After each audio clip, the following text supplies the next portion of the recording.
Hello and welcome. We are here with Frank Spennemann from Mercedes-Benz. He is Senior Manager, Charging Solutions Energy. And Frank, we're here because I have some questions about vehicle to grid for you. So first and foremost, AC or DC? That's a question which probably will be answered in the next 5 to 10 years. At the moment, we see both. We see some OEMs who do AC charging, AC bidirectional charging. We see some OEMs who do DC bidirectional charging. From a general overview, I would say probably 80% do start with DC. If you look at it on a technical perspective, DC has some advantages because it's more easy to connect it with the grid. If you do feed in the grid, you have to comply with so-called grid codes, which are defined by the grid operator. And if you do DC, then the DC wall box has to comply with these grid codes. If you do AC, then this being compliant is split between the car and the wall box. It's getting more complex, and we see in some countries still some work to be done to define how it should really work. Therefore, my personal gut feeling is that in the beginning we will see much more DC than AC. Okay, and how does Mercedes-Benz plan to integrate bidirectional charging, say, in vehicle fleet? First of all, we can say we already do have bidirectional cars on the market since a few years. And we have them where we do have a clear standard, and that is the CHAdeMO standard in Japan. So all our currently produced cars or delivered cars in Japan, EQE, EQS, EQB, EQA, they are all bidirectional capable with the CHAdeMO standard. In general, we are absolutely convinced that bidirectional does only make sense if it's interoperable. So it has to be based on a standard.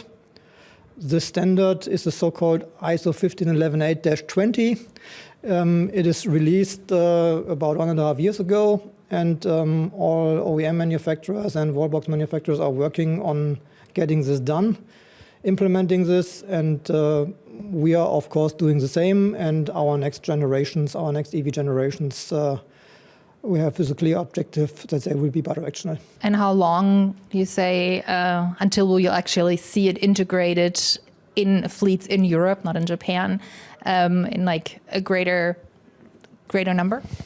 I think as mentioned, we intend to introduce it with the next generations of our vehicles, and you will see when they hit the market.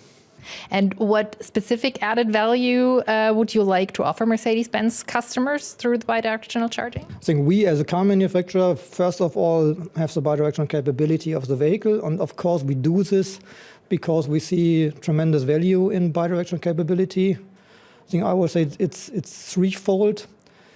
On the one hand, it's autarky of the customer. And this, again, is divided into two reasons. One reason, mainly in the US market, is backup power. So if you're on the market where you have frequent power outages, a car is a perfect power source. If you look, a standard European household has about 10 kilowatt hours a day energy consumption. If you take our EQS, you have 110 kilowatt hours of energy stored, so you can more or less, you can supply more than a week a standard house with a vehicle in case of a power outage, and that is a high value. The other thing is more on a perception side. The people who have PV like to live on their own PV, and a bidirectional car, ideally combined with a small home storage, can be an extension so that you really can store more or less all of your solar energy and then feed it back to the home, especially if you have a heat pump or AC. And therefore, you can increase your autarky. That's on the autarky level. The second big advantage for the customer is V2G, financial benefits. So, of course, you cannot only integrate the car into the home, you can integrate it in the total energy grid. And the energy grid is desperately asking for flexibility and is willing to pay for flexibility. With these cars, you have big batteries in Europe and in Germany, mainly connected with 11 kilowatt.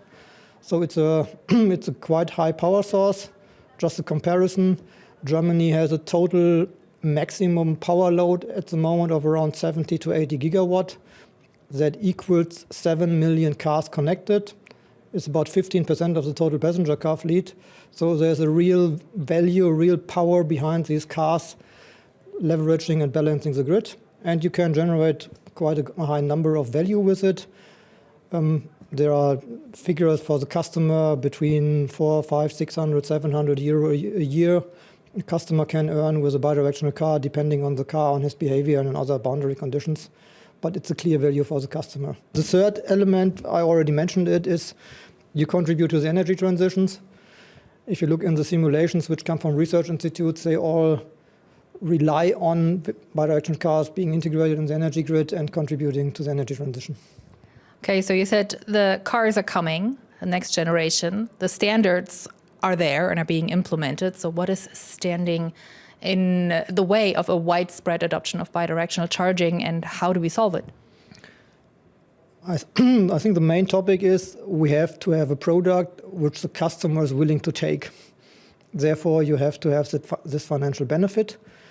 To generate this financial benefit, at least in Germany, are some regulation topics to be solved. The main topic is that you have a so-called double taxation. So if you store energy in the car, feed it back, and then feed it back in the battery, you more or less pay twice all the levies, and this more or less kills the business case. So with these levies, the customer won't see any value.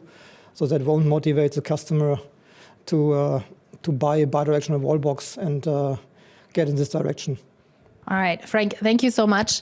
The topic of V2G is also going to be big at the upcoming Power to Drive. There will be a trade fair within the trade fair just dedicated to vehicle to grid, and I hope to see you there. Thank you very much. Thanks to you.